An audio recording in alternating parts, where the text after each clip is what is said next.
Okay, good morning, ladies and gentlemen. I would like you to read this question first. I'm actually here. This is the second part about equation of a line. So I'm going to explain to you how to use the equation of a line. In the previous part, I actually talked about how to form the equation. But once you have the equation of a line, what is it good for? Okay, so I'd like you to consider this question first. Okay, so I think what you can establish that this is a pretty weird rental system. If you are renting a bicycle, first you pay $5 upfront, and then for every hour you pay $2. Okay, so that's like the variable component. The $5, let's maybe call it the fixed component, since that's fixed. $5 is $5, but $2 every hour is what's variable. Alright, so let's say that I ride the bike for 2 hours. How much do I have to pay the shop? What's the total cost? The answer is actually not $4, it's actually 9. How did I actually get 9? I took the 5, which is the fixed price, and then after that I plus 2 times 2, so that's how I get 9. Let's try another example. Let's say I'm going to I don't know how many hours I rode, but my total cost, alright, for my entire rental was $11. How many hours did I ride the bike for? Okay, so think about it. If I look at this system, if I paid $11, I actually rode the bike for 3 hours. Can you figure out how I got those numbers?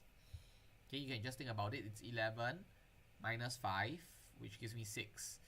And for that, $6 represents the variable cost I spent on the bike. So $6, $2 per hour, I rode the bike for 3 hours. Okay, so you'll probably guess this. What is a formula connecting the variables x and y? Okay, I think you can get it out. So let's say y, okay, I'll just write down here again. Let's say that y represents the total cost, okay, of riding the bike, total cost. Okay, and x actually represents the hours, okay, the hours I spent riding the bike. Okay, then given the two things down here, okay, can you see that because $5 is actually the fixed part and $2 is the variable part, so the equation, what connects the total cost to the hours that I spent riding the bike is y equals to 2x plus 5. Okay, and this is actually, you guessed it, it's the equation of a line. Okay, wait, so why a line? That's because if I were to show you in GeoGebra how the line y equals to 2x plus 5, oops,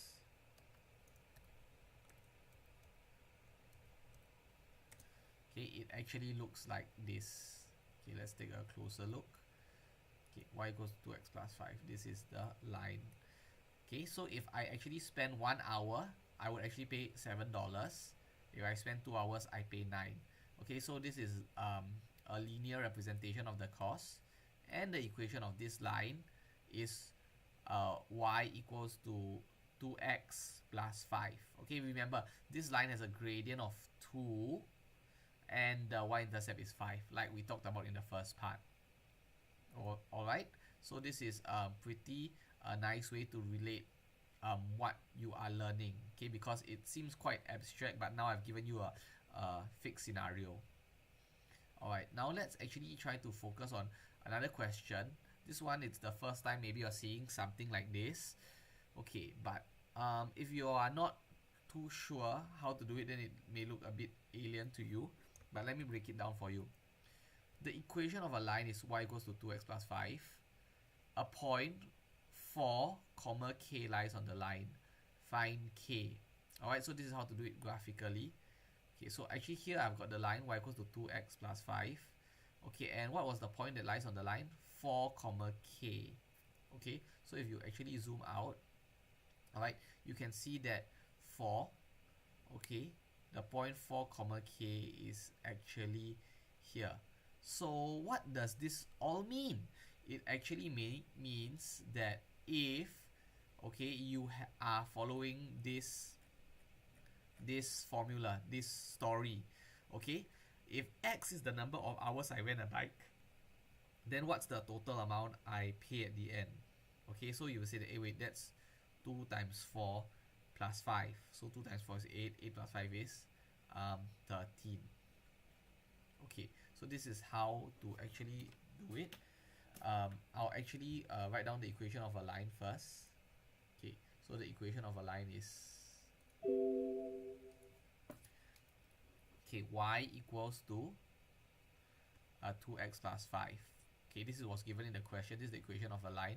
And now that you know the point, you know the point 4 comma k lies on this line. Alright, but you are trying to find the value of k where you're not sure what is it. So what you can do is that this is how the equation of a line works. Okay, you see that this is a coordinate. This is called the x coordinate.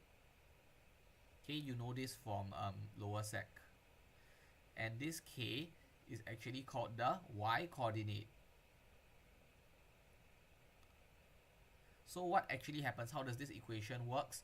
Well, if you replace the x here, the x in this equation by the x coordinate, and you replace the y by the y coordinate, alright, you can actually find out what value of k this is. Okay, so let me show you how the substitution works. Okay, so the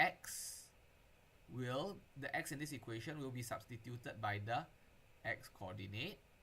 Okay, and the k here, because will be y will be substituted by the y coordinate.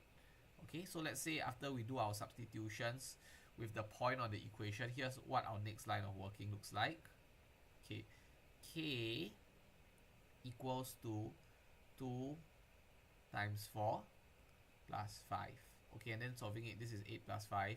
We find out that k equals to 13. Okay, so I hope you can see how this equation is related with my bike problem. Okay, so if I'm asking you what is the total amount I paid, okay, if I spend 4 hours on a bike, it's like putting this point inside here. Alright, I hope this helps you understand a bit better.